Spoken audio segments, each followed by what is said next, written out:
Olá, sejam bem-vindos à nossa maratona espiritual, a nossa maratona da fé. E vejam que importante, chegamos hoje ao 20º quilómetro, ao 20º sábado desta jornada de 40 sábados. Chegamos ao meio, bendito seja o nome do Senhor. E assim temos resistido e temos persistido, e assim se vão fortalecendo os nossos músculos da fé. Bendito seja o nome do Senhor.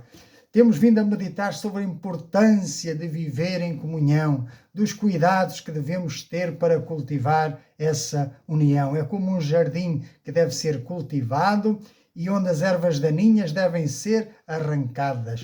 Hoje vamos pensar como restaurar a comunhão quebrada. Às vezes sim, às vezes há divisões, há rupturas no meio da comunidade, no meio dos relacionamentos, e eles precisam ser restaurados. E como aprendemos no quilómetro anterior, esses problemas não devem ser adiados, mas ser resolvidos o quanto antes. Bendito seja o nome do Senhor. Então eu quero dizer-te que a maturidade cristã não se mede pela ausência de problemas, mas pela capacidade de os restaurar segundo o perdão de Cristo. Ora, aqui está, é segundo o perdão de Cristo. Isto é viver vidas com propósito. Bendito seja o nome do Senhor. Então eu quero dizer-te que Deus é o Deus da paz. Mas o pecado é um agente de separação. E quando um relacionamento na família de Deus se quebra, o Espírito Santo entristece-se. Nós sabemos quem é que está interessado na divisão, quem é que vem para matar, roubar e destruir. O Senhor Jesus identificou e disse a Satanás. Mas ele disse: eu vim para que tenham vida e a tenham em abundância. Por isso, nós podemos perceber que a reconciliação está no coração do Evangelho. Deus não apenas nos salvou da condenação do pecado, mas também nos chamou para sermos agentes de restauração.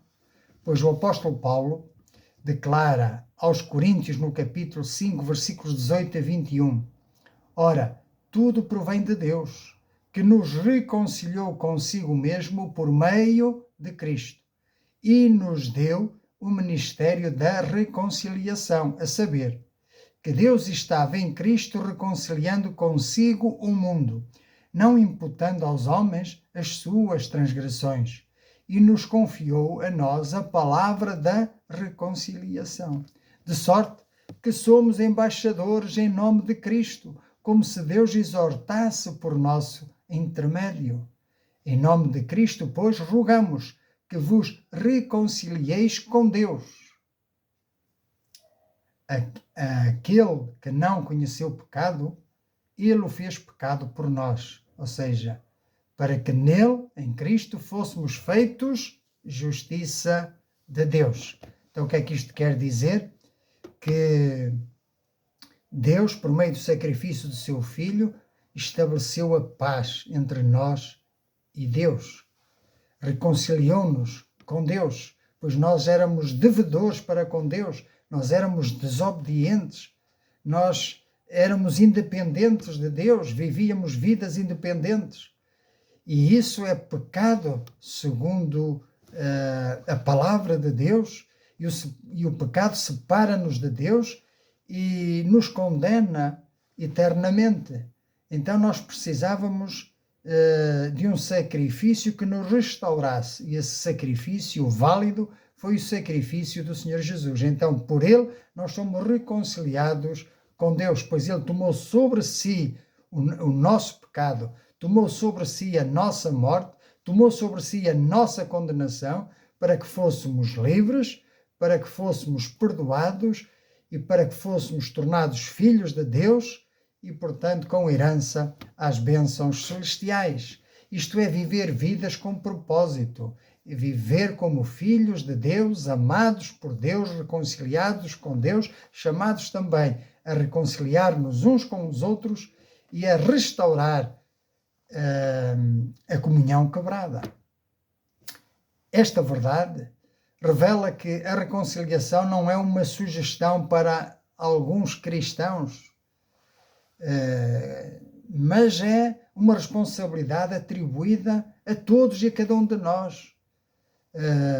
E, portanto, quem experimentou esta graça divina, este perdão de Deus, é chamado também a refletir essa graça, a refletir essa compaixão, essa misericórdia para com o irmão nos seus relacionamentos.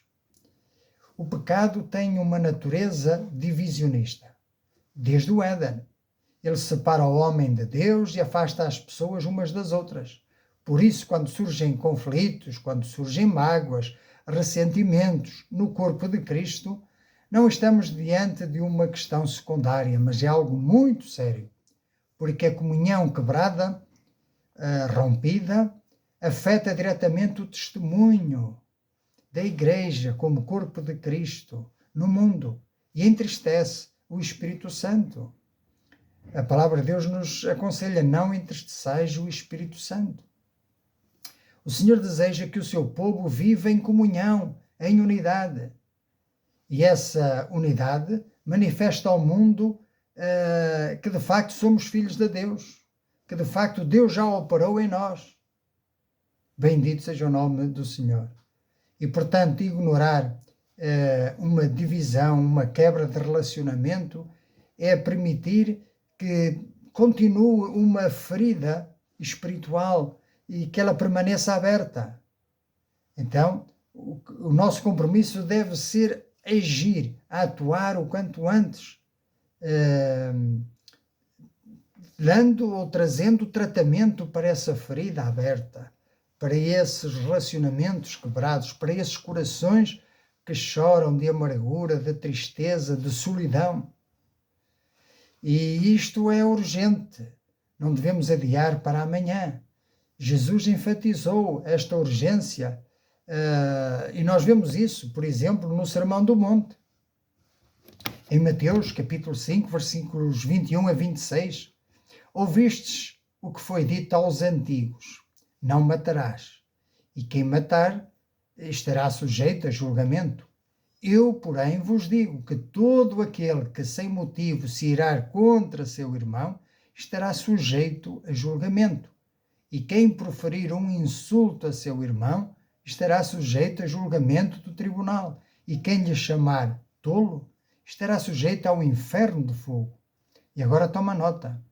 Se, pois, ao trazeres ao altar a tua oferta, ali te lembrares de que teu irmão tem alguma coisa contra ti, deixa perante o altar a tua oferta e vai primeiro reconciliar-te com o teu irmão. E então, voltando, faz a tua oferta. Repara no pormenor. Se, pois, ao trazeres a tua oferta ao altar, e te lembrares que teu irmão tem alguma coisa contra ti, não é se eu tenho alguma coisa contra o meu irmão, é se alguém tem alguma coisa contra mim, então vai procura reconciliar-te com ele. Continuando o texto. Entra em acordo sem demora com o teu adversário, enquanto estás com ele a caminho, para que o adversário não te entregue ao juiz e o juiz ao oficial de justiça e sejas recolhido à prisão. Em verdade te digo que não sairás dali enquanto não pagares o último centavo. Então, o ensino de Cristo é claro que a restauração dos relacionamentos não deve ser adiada. Antes mesmo de continuar um ato de adoração, o discípulo deve procurar a reconciliação. O mesmo é dizer, um maratonista espiritual deve procurar a reconciliação o quanto antes. Bendito seja o nome do Senhor. O Senhor não está com isto a diminuir o valor de adoração para a qual nós também somos chamados.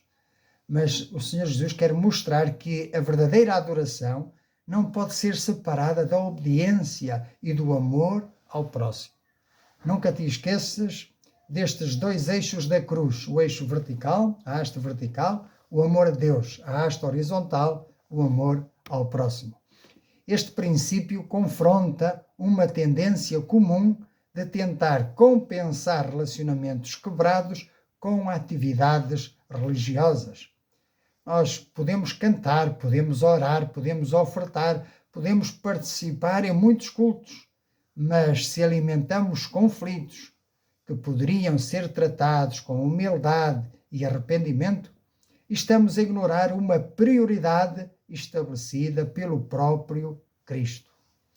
Deus não procura apenas atos externos de devoção, mas Ele deseja corações reconciliados, que reflitam o caráter do seu Filho, conforme vimos no quilómetro anterior. Portanto, a comunhão horizontal com os irmãos está intimamente ligada à nossa comunhão vertical com Deus. Ambos os eixos estão ligados. Por isso, importa notar que Jesus coloca sobre nós a responsabilidade de tomar a iniciativa. O texto não diz para esperar que o outro venha pedir desculpa ou reconhecer o erro. Se existe uma barreira relacional conhecida, o verdadeiro discípulo, o verdadeiro maratonista espiritual, deve mover-se na direção da paz. Claro que isto exige o quê? Humildade, renúncia ao orgulho e disposição para ouvir, para perdoar e restaurar. Nem sempre será possível controlar a resposta da outra pessoa, mas é o nosso dever procurar a reconciliação com sinceridade e amor. Isto é viver vidas com propósito. E nós estamos aqui para isso mesmo, para aprender a viver vidas com propósito. A cruz de Cristo é o modelo supremo desta verdade. Quando ainda éramos pecadores, Deus tomou a iniciativa de nos reconciliar consigo mesmo. E então nós vemos que a reconciliação tem um custo. Ao olharmos para Jesus, nós percebemos isso. Porém, percebemos também que ela produz paz, produz cura e produz restauração. Por isso, o crente maduro, o maratonista espiritual, não foge dos conflitos nem os alimenta, mas enfrenta-os com graça, com verdade e dependência do Espírito Santo. Restaurar a comunhão não é uma opção facultativa da vida cristã, mas é um mandamento urgente, uma expressão prática do Evangelho e uma evidência de que a reconciliação que recebemos de Deus está verdadeiramente a transformar a nossa vida. Bendito seja o nome do Senhor. Isto é viver vidas com propósito. Então, reflitamos. Estou certo de que Deus dá mais valor à restauração de um relacionamento do que à perfeição de um ritual religioso? Pois bem, continuemos e continuemos para algo muito significativo. A restauração da comunhão não acontece por acaso. Ela exige uma decisão consciente de obedecer aos princípios de Deus. Mesmo quando as emoções nos empurram para o afastamento, para a amargura ou para a indiferença, a Bíblia apresenta orientações práticas que conduzem à cura dos relacionamentos e preservam a unidade do corpo de Cristo. Por isso agora eu quero apresentar-te 7 passos que nós podemos dar para restaurar a comunhão. Pois o primeiro deles é que nós devemos tomar a iniciativa. Pois a tendência natural do ser humano é esperar que o outro dê o primeiro passo. Contudo, Jesus ensina exatamente o contrário. Ora, se teu irmão pecar contra ti, vai e repreende-o entre ti e ele só. Se te ouvir, ganhaste a teu irmão. O Senhor chama-nos a agir, não a permanecer passivos.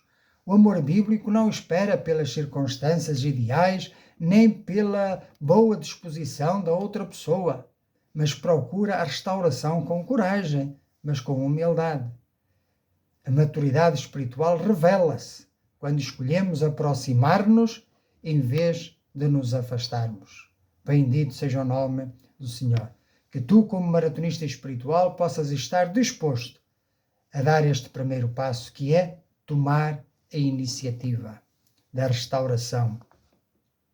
Bendito seja o nome do Senhor. Em segundo lugar, deves confessar a tua parte no problema, pois quando há uma zanga, ninguém se zanga sozinho. Então, nos conflitos é comum concentrarmos exclusivamente nos erros dos outros. Porém, Jesus direciona primeiro o olhar para dentro de nós. Em Mateus 7, versículo 4.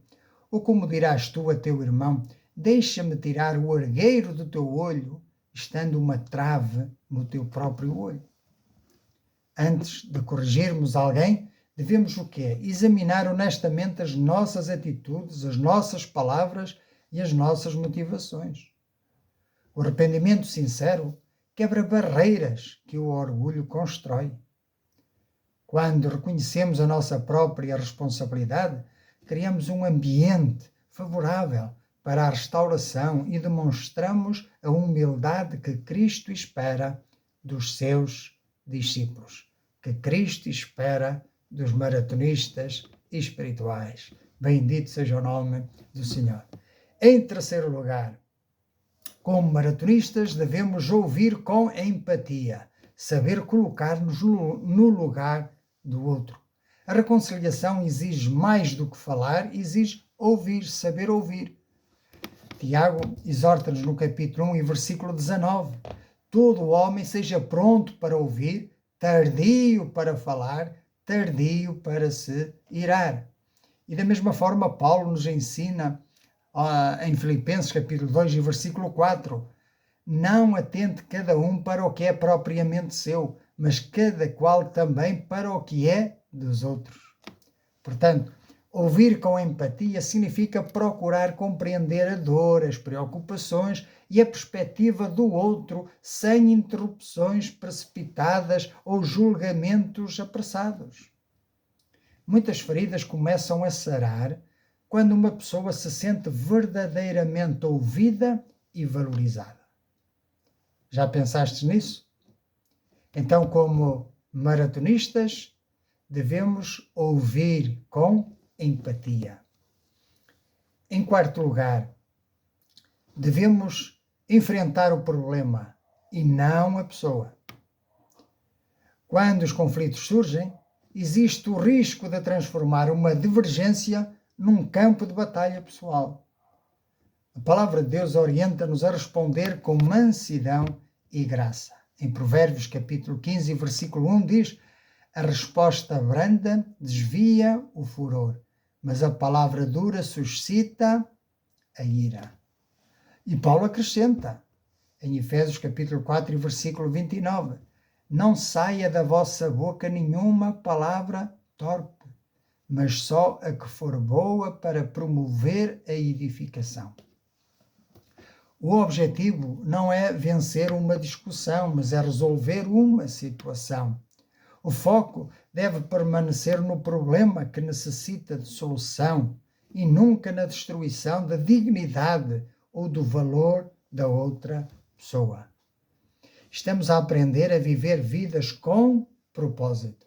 Bendito seja o nome do Senhor. Então, em quarto lugar, como maratonista, nós devemos enfrentar o problema e não a pessoa. Em quinto lugar, devemos cooperar na medida que nos seja possível. A paz relacional requer um esforço intencional. O apóstolo Paulo, escrevendo aos Romanos, no capítulo 12, versículo 18, diz: se for possível, quanto estiver em vós, tende paz com todos os homens. Nem sempre a reconciliação depende apenas de nós, mas a nossa responsabilidade é fazer tudo o que está ao nosso alcance para promover a paz. Isto implica disponibilidade para dialogar, para ceder em questões secundárias, para demonstrar paciência e procurar pontos de entendimento. A cooperação reflete um coração comprometido com a unidade e não com a autopreservação. Por isso, este é mais um propósito que devemos acrescentar às nossas vidas, não é? Procurarmos com diligência, com intencionalidade, cooperar para o bem comum, para a resolução dos conflitos. E então, uma sexta atitude que devemos ter é focar-nos na reconciliação, focar-nos na resolução e não nos focarmos tanto no problema. Pois nem todos os conflitos terminam com uma concordância total. Existem diferenças de personalidade, experiências e opiniões diferentes, mas também existem pontos comuns. E é esse que devemos focar, enfatizar e que devem permanecer. Contudo, a reconciliação é possível mesmo quando nem todas as questões são resolvidas ou chegamos em todas as questões a acordo. Por vezes é preciso acordar que desacordamos. É isso mesmo. Paulo ensina-nos aos Colossenses capítulo 13 e versículo 13: suportando-vos uns aos outros e perdoando-vos uns aos outros, se algum tiver queixa contra outro, assim como Cristo vos perdoou, assim fazei vós também. Colossenses capítulo 3 e versículo 13. Então, nós vemos que o alvo principal não é eliminar todas as divergências, mas o alvo é restaurar o relacionamento. O relacionamento é que é o bem supremo. A comunhão cristã é o bem supremo e é sustentada na base do perdão, na base da misericórdia, da compaixão e da graça, e não pela uniformidade total, completa, absoluta. Não, não é isso. Não é disso que se trata. Isto é viver vidas com propósito. Aleluia. Bendito seja o nome do Senhor. Eu estou contente por ainda estares aqui, pois a nossa maratona exige um esforço constante, uma resiliência. Bendito seja o nome do Senhor. Então vamos para o último passo, o sétimo, a sétima atitude, muito importante também, que é devemos manter sigilo. Devemos guardar segredo, porque os problemas, os conflitos, os problemas do próximo não é para ser apregoado aos quatro ventos. Não, antes devemos ajudar, devemos aproximar-nos com uma mão estendida, com um gesto amigo, e não para tornar em público a desgraça alheia, vamos chamar-lhe assim, entre aspas. Por isso, uma das maiores ameaças à restauração é a divulgação desnecessária dos conflitos. E o que é que nós vemos mais hoje em dia, através da internet, através das redes sociais? É um lavar contínuo da roupa suja. E aquilo que parece até um ato espiritual, conforme estás a notar e a ver agora, isso é uma obra da carne. Isso não traz edificação. Isso não é espiritual. Isto é algo feito na carne. E devemos evitar isso, porque nós somos maratonistas espirituais. Queremos viver no Espírito, segundo o Espírito. Bendito seja o nome do Senhor. Porque a Escritura nos adverte, em Provérbios 11, versículo 13, que o mexeriqueiro revela o segredo, mas o fiel de espírito o encobre.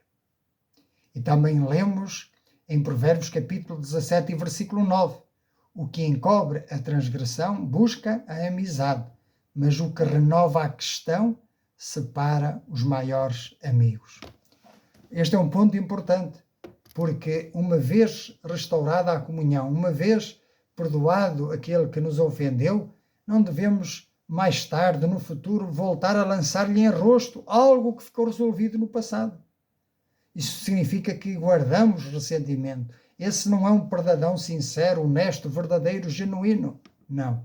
O Senhor nos ajudará não só a perdoar, mas a esquecer a ofensa. Por isso, ser discreto é importante porque protege a dignidade das pessoas envolvidas e evita que a ferida se torne maior. A reconciliação floresce em ambientes de confiança, não em contextos de exposição e murmuração. Se aqueles que fazem parte da comunidade virem que os problemas são tratados com delicadeza, são tratados num ambiente restrito, que é respeitada a dignidade de cada pessoa, que há descrição, que há respeito mútuo, então está um ambiente criado para que possamos ser honestos, possamos ser abertos, sinceros, e certamente num ambiente destes, certamente será um ambiente acolhedor, será um ambiente tranquilo, onde a paz de Deus e a unidade reinam. Bendito seja o nome do Senhor. Isto é viver vidas com propósito. Bendito seja o nome do Senhor. Então, estes 7 passos revelam o caminho bíblico para a cura relacional. Não é com um estalar de dedos. Exige esforço, dedicação, intencionalidade. Não são fáceis, porque exigem morte ao ego e pedem humildade e dependência do Espírito Santo. Mas também, como se costuma dizer, se fosse fácil, não era para nós. Mas porque é difícil e é para nós, é porque o Senhor nos capacita, nos dá força para suportarmos, para vencermos, para resistirmos e para avançarmos, em nome do Senhor Jesus. Mas estes princípios, quando praticados, ainda que difíceis, tornam-se instrumentos poderosos para restaurar a comunhão quebrada e fortalecer a unidade da família de Deus. Que bom seria que ambientes destes proliferassem, para que tantas almas que estão feridas, tantas almas que se isolaram, pudessem ter aqui uma nesga de esperança e pudessem ver aqui nestas comunidades da fé um refúgio, um porto seguro para serem restaurados à comunhão de Cristo. Eu quero apelar-te, se estás vivendo nesta circunstância de solidão, pensando que já não há mais remédio para o teu problema, eu quero dizer que sim, há remédio, há solução. Bendito seja o nome do Senhor. Por isso, o meu desejo é que tu possas sentir-te incentivado a voltar a confiar que é possível amar, que é possível viver em comunhão, que é possível voltar a congregar, que é possível acreditar na reconciliação, que é possível acreditar no restabelecimento da paz, no revigorar dos laços fraternais. E o meu desejo é esse, a minha oração é essa, que tu te sintas motivado. Bendito seja o nome do Senhor. Então, nós estamos a chegar ao fim do nosso 20º quilómetro desta maratona espiritual, onde nós reconhecemos que a unidade do corpo de Cristo, da família da fé, é um dos bens mais preciosos, porém mais atacado. Entendemos ainda que a divisão é um pecado contra o corpo de Cristo e que a nossa responsabilidade é proteger, é guardar, é preservar a paz que o Senhor estabeleceu e não separar o que Deus chamou à comunhão. Bendito seja o nome do Senhor. Pois bem, então, em jeito de reflexão, a pergunta é: como posso ser um pacificador? O Senhor Jesus declarou em Mateus capítulo 5 e versículo 9: bem-aventurados os pacificadores, porque eles serão chamados filhos de Deus. O pacificador não é alguém que ignora os problemas, nem alguém que evita conflitos a qualquer custo. Pelo contrário, é aquele que, movido pelo amor de Cristo, trabalha intencionalmente para promover a unidade, a reconciliação e a harmonia entre os irmãos. Então, num mundo marcado pela divisão, tu e eu somos chamados a refletir o caráter de Deus, ou do Deus da paz. E somos chamados aqui a tornar-nos um instrumento da sua graça nos relacionamentos. Então a pergunta é: de que forma estou a contribuir para pacificar os conflitos?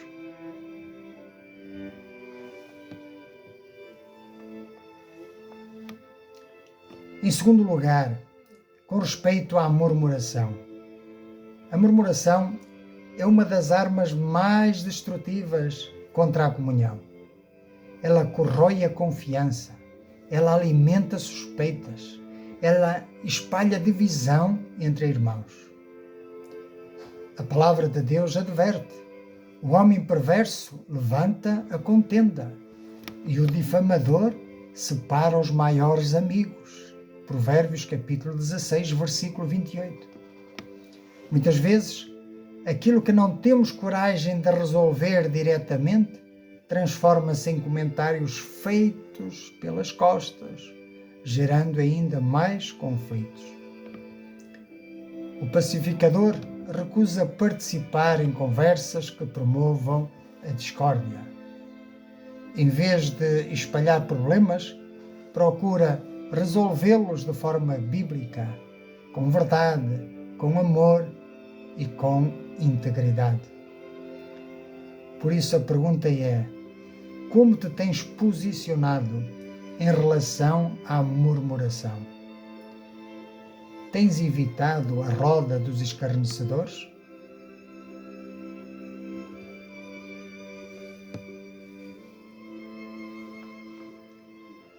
A terceira reflexão que podemos fazer é que o pacificador compreende que a unidade da Igreja ou do corpo de Cristo, da família de Deus, é mais importante do que as preferências pessoais ou do que a satisfação pessoal.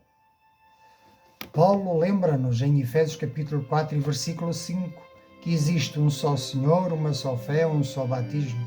Existe uma unidade. Portanto, aquilo que nos une em Cristo é infinitamente maior do que aquilo que nos pode diferenciar. Então nós devemos olhar e atentar para o bem comum da comunidade e colocá-lo acima dos interesses individuais.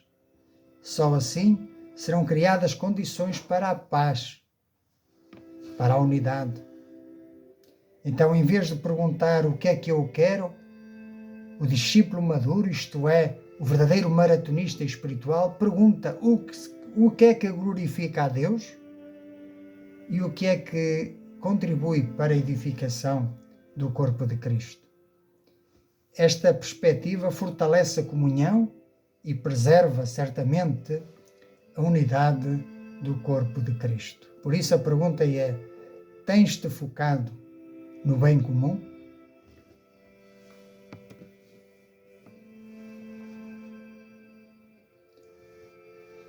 Por outro lado, também, a paz na família de Deus é fortalecida quando existe respeito e cooperação para com aqueles que Deus chamou para liderar.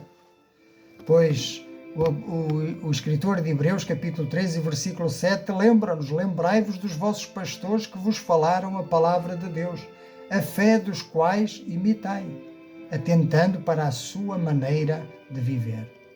Ora, um espírito crítico e constantemente opositor gera instabilidade e tensão, mas um espírito cooperante contribui para a edificação do povo de Deus. Isto não significa aceitar cegamente tudo o que é feito, mas reconhecer e apoiar uma liderança que seja fiel às Escrituras, orando por ela e colaborando no avanço da obra do Senhor. Então a pergunta é: como é que que tens aceito, como é que te tens colocado perante a liderança da tua congregação local.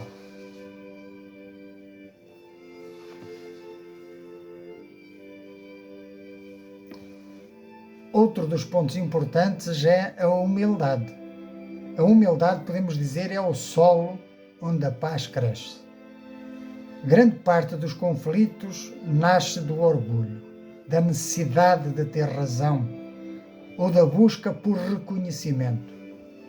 Por isso, Paulo, escrevendo aos Filipenses, no capítulo 2, versículo 3, ensina: nada façais por contenda ou por vanglória, mas por humildade. A humildade leva-nos a ouvir antes de responder, a servir antes de exigir e a perdoar antes de condenar. A humildade segue o exemplo de Cristo, que, sendo o Senhor de tudo, escolheu servir, tendo o mesmo sentimento que houve também em Cristo Jesus, que, sendo Deus, ou sendo rico, se fez pobre para enriquecer a todos. Então, o pacificador não procura ser o mais importante da reunião, procura ser útil para a glória de Deus e para o bem dos irmãos. Então, ser um pacificador, e nós, como maratonistas espirituais, somos chamados a viver com este propósito. Ser um pacificador é uma expressão prática da maturidade cristã. Significa rejeitar atitudes que promovam divisão e abraçar comportamentos que fortaleçam a comunhão. Quando abandonamos a murmuração, procuramos o bem comum, apoiamos a liderança bíblica e caminhamos em humildade, tornamo-nos instrumentos nas mãos de Deus para restaurar relacionamentos e preservar a unidade da comunidade. Bendito seja o nome do Senhor. É desta forma que nós podemos refletir o caráter de Cristo e demonstrar ao mundo o poder transformador do Evangelho. Bendito seja o nome do Senhor. Bendito seja o nome do Senhor. A Ele toda a honra, toda a glória e todo o louvor. Algumas perguntas para a nossa meditação. A paz que se manifesta na minha vida resulta da ação do Espírito Santo ou depende apenas das circunstâncias e do comportamento dos outros? As minhas palavras e atitudes promovem a reconciliação ou alimentam tensões e divisões?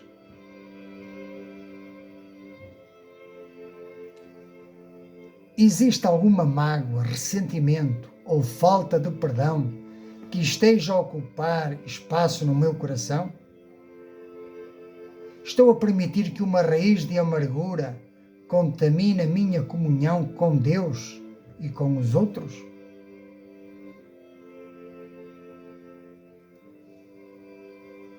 As minhas conversas contribuem para edificar, encorajar, unir, ou participo em comentários, em críticas e murmurações que enfraquecem a comunhão e ferem o testemunho da comunidade cristã?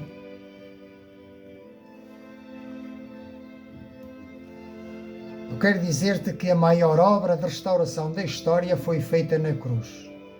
Estávamos em guerra com Deus, mas Jesus Cristo pagou a nossa dívida para restaurar a nossa comunhão com o Pai.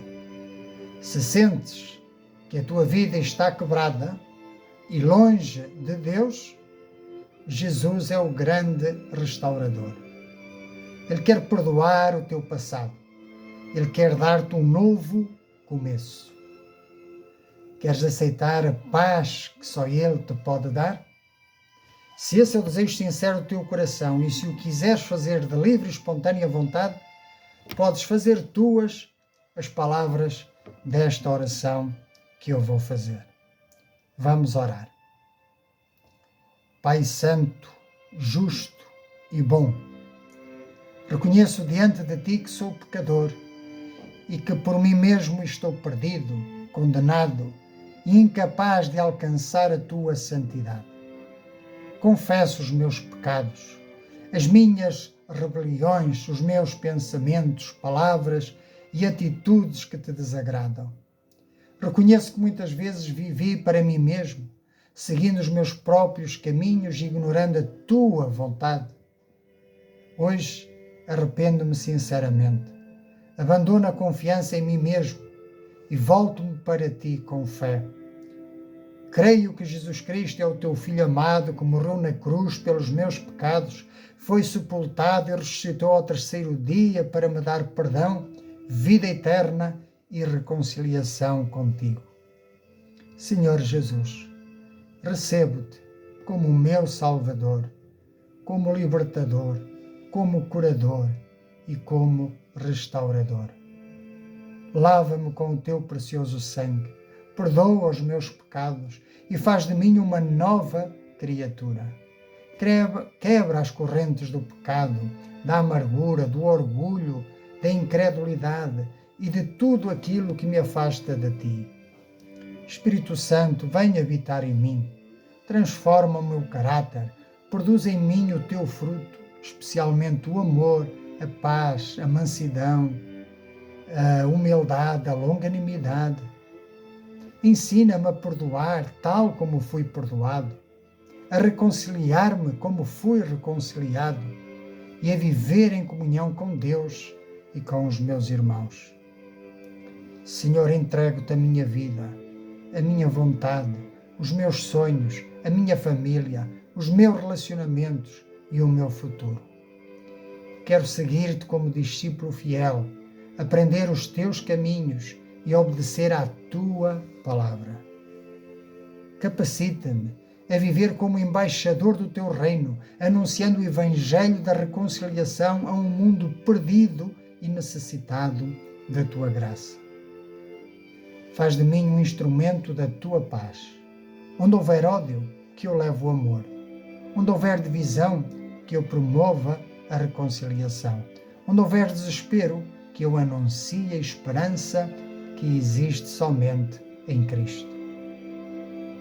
Obrigado porque a tua palavra declara que se confessarmos os nossos pecados, Ele é fiel e justo para nos perdoar os pecados e nos purificar de toda a injustiça.